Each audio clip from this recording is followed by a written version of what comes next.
Good day everyone. For today's video about media and globalization. Kung paano nakakaapekto ang media sa ating globalization. So what is media? Media, ito yung good way para mas mabilis ang ating communication at mapadali maipamahagi ang mga information like news, entertainment. Yung tradition kasi dati, ang ginagamit lang para makahanap ng information is newspaper, magazine, TV, at radyo. So dahil nga sa makabagong technology ngayon, mas napapabilis na yung mga information. So yun yung media. And what is globalization naman? So nang dahil nga sa globalization, mas napapabilis ang pag-increase ng ating economics at mabilis ang pag-connect natin sa ibang bansa. Dahil nga sa globalization, naging advance ang ating technology. So, yun yung globalization naman. And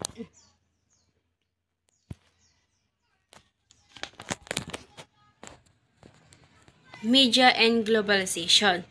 As the name suggests, media globalization is the word-word integration of media through the cross-cultural exchange of ideas, while technological globalization refers to the cross-cultural development and exchange of technology. So, media and globalization. Ang globalization, ang nag-spread ng mga kultura, katulad na lang ng pagtangkilik natin ng mga pagkain or Hollywood fame at kung paano natin tinanggap yung konsepto ng LGBTQ. Example dito, yung mga Korean food like ramen and sushi, kung paano siya inadapt dito sa bansa natin. Hindi na natin kailangan pumunta sa bansa nila para lang matikman yung food nila dahil pwede na natin siyang gawin dito sa ating bansa. At kung paano din tayo naging interested sa kanilang K-drama. And globalization entails the spread of various cultures, relies on media as its main conduit for the spread of global culture and ideas. So, sabi ko nga kanina, na mas nai-adapt na natin yung ibang culture ng ibang bansa or ibang lugar. Mas na-adapt natin siya. Mas na-spread yung mga culture nila, yung mga ideas, at yung mga paniniwala nila. Dahil nga sa globalization.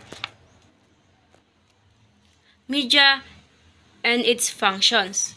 So, media has different functions from educating the masses to persuasion, entertaining people, surveillance of society, socialization, and linkage of different groups. The most important function media perform, however, is the dissemination of information. So, media in its function. So, sa new word, ang media ay may naidudulot sa ating lipunan. Ito ay hindi lamang isang paraan upang makuha ang balita, kundi ito rin ay may iba't ibang function na nakakatulong sa ating komunidad, tulad ng information, education, at entertainment. Ito yung function na natutulong ng media sa atin. And media. Lulu described media as a means of conveying something, such as channel of communication. Commentators refer to media as the technology of mass communication, singular form medium. So, according to Jack Lowley, ang media daw ay isang paraan ng paghahatid ng mga katotohanan na ginagamitan ng communication channel. Ito ay isang paraan upang maiparating ang mga message o information sa mga audience like TV, radyo, newspaper, and also internet. Ang commentators ay mga teknolohiya ng mass communication para ikwento o ipakalat ang idea na madaling maunawaan ng mga audience. So, yun yung sabi ni Jack Lowley. And yun yung pinauso niya na para mas mapadali nga daw yung paghatid ng information ay gumawa siya ng paraan para mas mapabilis. Ayun yung medium, ang tinawag nilang medium.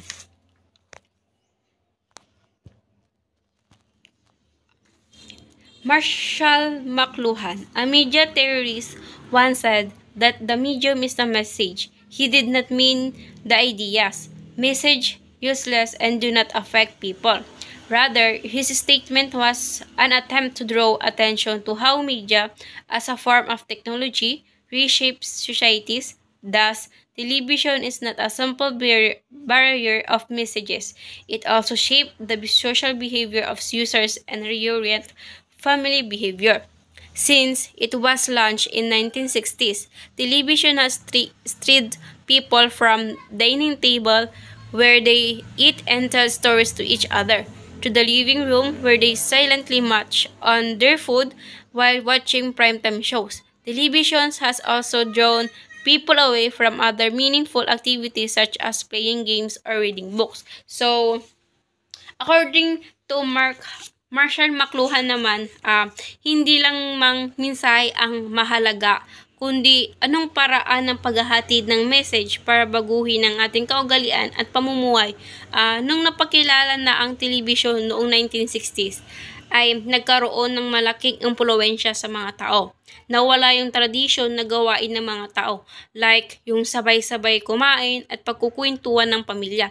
Dahil nga sa pagdating ng technology, nagbago ang social behavior ng mga tao.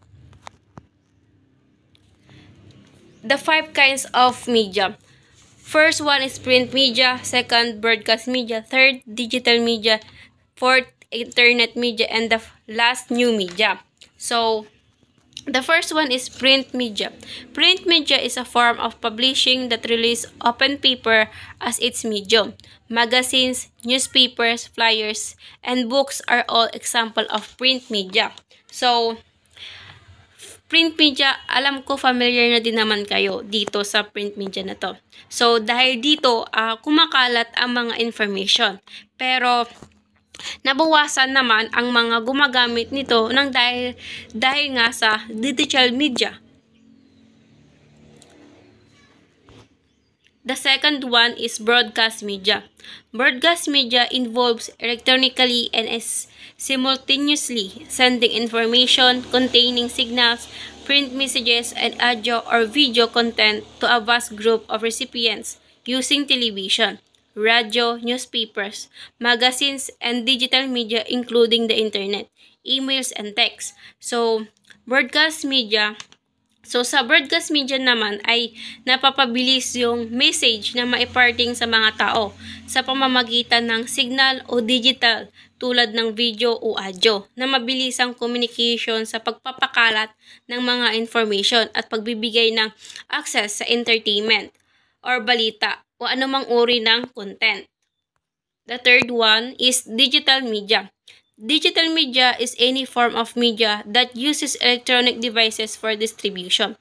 This form of media can be created, viewed, modified, and distributed via electronic devices. Digital media is commonly used software, video games, videos, websites, social media, and online advertising. So, digital media, sa digital media ay isang uri ng electronic devices like smartphones, computer, at tablets na nagbibigay daan sa mabilisang paglipat ng information at madali ang communication sa mga tao o sa buong mundo na hindi na maiaalis sa pang-araw-araw nating pamumuhay.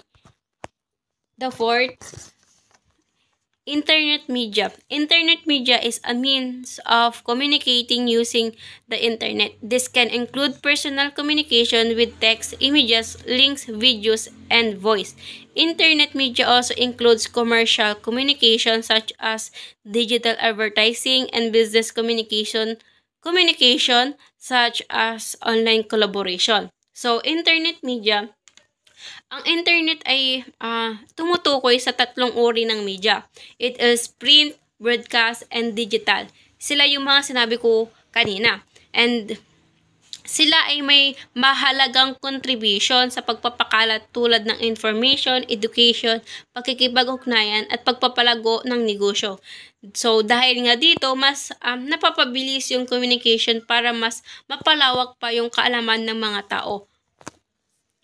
And the last, new media. New media are communication technologies that enable or enhance interaction between users as well as interaction between users and content. So, new media naman po is ang new media ay nagbibigay ng mas mabilisang interactive communication, hindi lamang sa pagitan ng mga gumagamit, kundi pati na rin sa pagitan ng mga gumagamit. Dahil dito, ang mga tao mas naging active sila sa paggamit ng mga gadgets. The Global Village and Cultural Imperialism. Global Village, Mark Lohan analyzed to investigate the impact of electronic media. It refers to the world becoming a closely knit community due to advancement in communication technology. The concept describes how new media has created a common culture, linking the world and accommodating all individuals. So, yung ginagawa ng ating Pangulo ngayon ay nakikipag-ugnayan siya sa mga bansa. And cultural imperialism is the imposition of one community's culture onto another community, usually by a politically or economically dominant group. It involves the imposition of customs, traditions, religion, language, social and moral norms, and other aspects of dominant community onto the non-dominant community. So, kung may global village tayo, dapat meron din tayong cultural imperialism na ang isang bansa ay makapangyarihan.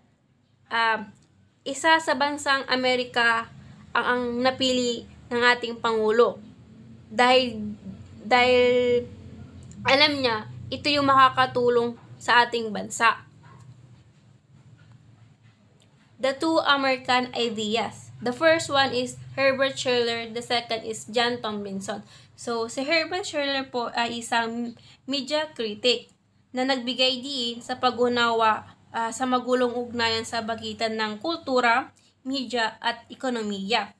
Sa kanyang pagmamasid sa Americanized at consumerism, inakda niya na mahalaga ito sa pag-uusap para sa komunidad o sa buong mundo.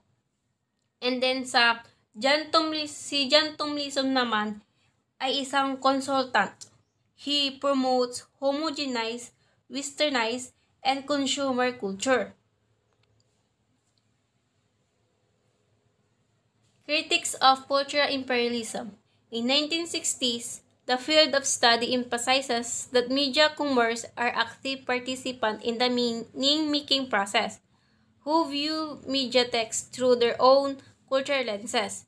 In 1985, Lin Ang, an Indonesian cultural critic, studied the ways in which different viewers in the Netherlands express watching the American soap opera Dallas. So, si Lin Ang po is meron siyang 42 viewers at nakita niya yung mga viewers niya na na-touch doon sa kanyang liham.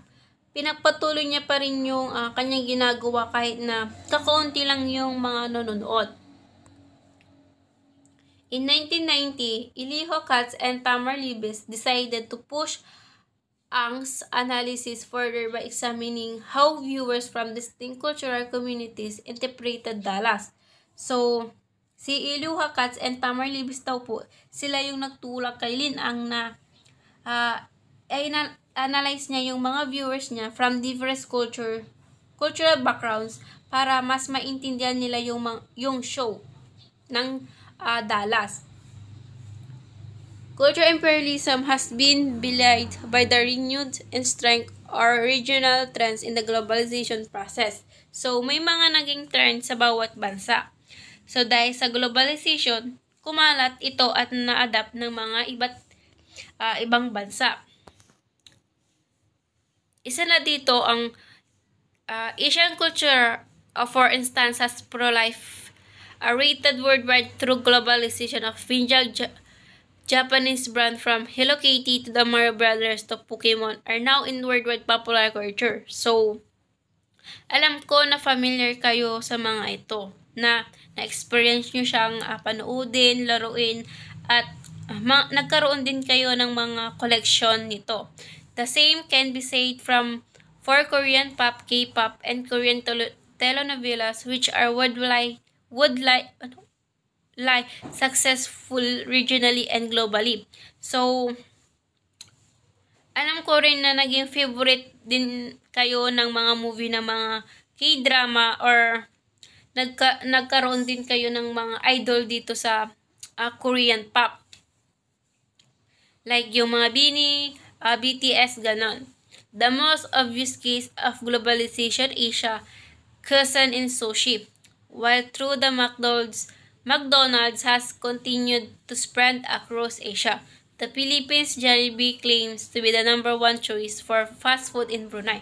So, alam naman natin na dito sa ating Pilipinas is #1 ang mga fast food na ito, Jollibee or McDonald's.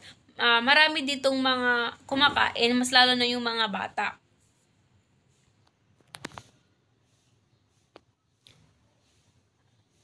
Social media and the creation of cyber ghettos.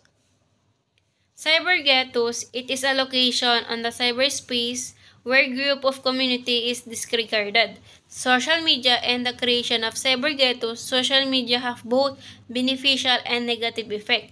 So, cyber ghettos po, ito ay tinatawag na marginalized groups of people na nakakaranas ng discrimination at kawalan ng kapangyarihan.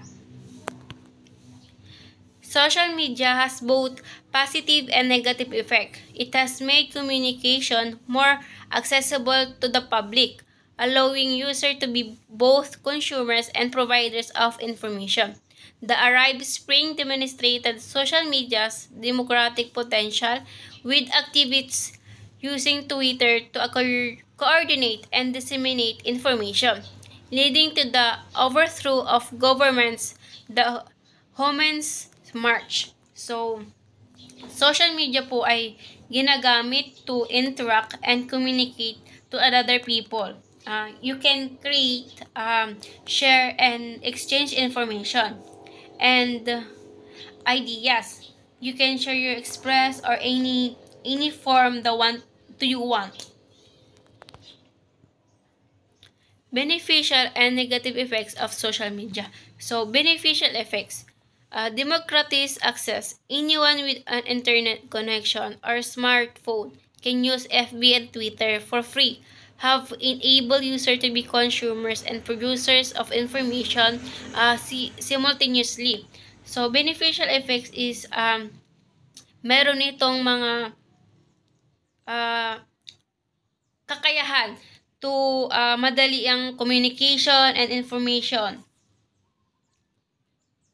And negative effect naman is emergence of internet and the phenomenon of cyber-balkanization, to refer to various bubbles people place themselves in when they are online, can be exploited by politicians with less the democratic force, likewise make it a cheap tool of government propaganda. So, negative effect naman po, meron itong mga patakaran para gamitin yung isang media. Dahil nga dito, mas lalong nawalan yung mga tradition dati. Mas naging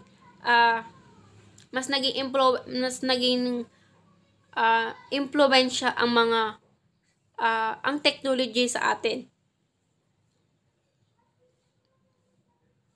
At may iba't ibang patakaran na yung paggamit ng ating social media.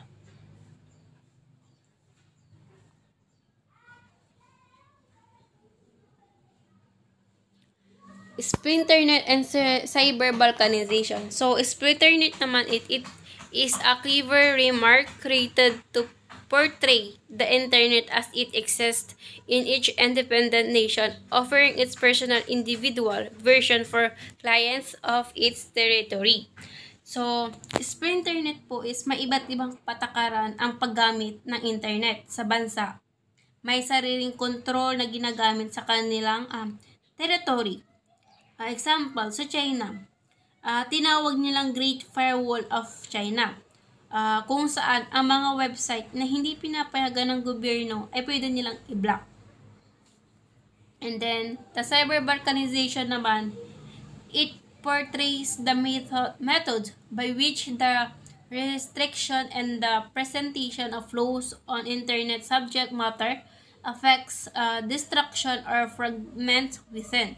So, cyber balkanization naman is, ito ay hiwa-hiwalay na internet sa mga komunidad na tinatawag na echo chamber. Kung saan ang mga tao ay nakapaligid lamang sa mga taong may parehong mga idea at paniniwala. And then, Vladimir Putin, President of Russia. The Russian tyrant has hired legions of social media. So, si Vladimir Putin naman po is nag-hire siya na tinawag niyang legions of social media. Trolls. They are professional users who harass political opponents to manipulate public opinion through intimidation and the spreading of fake news. So, trolls po is pagpapakalat ng fake news. Sa mga ginagamit ito sa mga political or alam ko familiar kayo dito, mas lalo na sa mga artists na alam natin na maraming kumakalat sa kanilang mga fake news at tinatawag doon ng mga tao is trolls. As consumer of media, user must remain vigilant and learn how to distinguish fact from falsehood in a global media landscape that allows politicians to peddle what President Donald Trump's senior advisors now call alternative facts.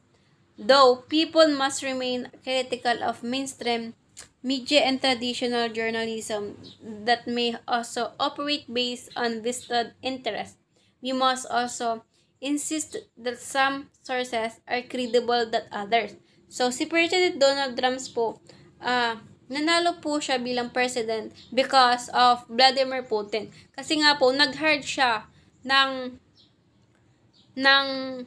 mga tao para magpakalat ng fake news doon sa mga kalaban niya. Kaya po nanalo si President Donald Trump. And conclusion, this lesson showed the different media have diverse effect on globalization process. Global television appeared to be establishing a global monoculture at one point. Social media now appears to be more prone to dividing societies and ideas into insulated bubbles of people who do not communicate. Societies can never be completely prepared for the rapid changes in the system of communication. After all, every technical advancement has a slow of unexpected effects. Consumers and media users will find it difficult to go back in time. So dahil nga sa media, nagkaroon ng pagbabago sa ating globalization. Nagkaroon ng malawakang impluwensya ang mga technology sa atin. Maraming nagbago sa mga ugali. Maraming naging impact sa mga behavior ng mga gumagamit dito. Thank you for the listening.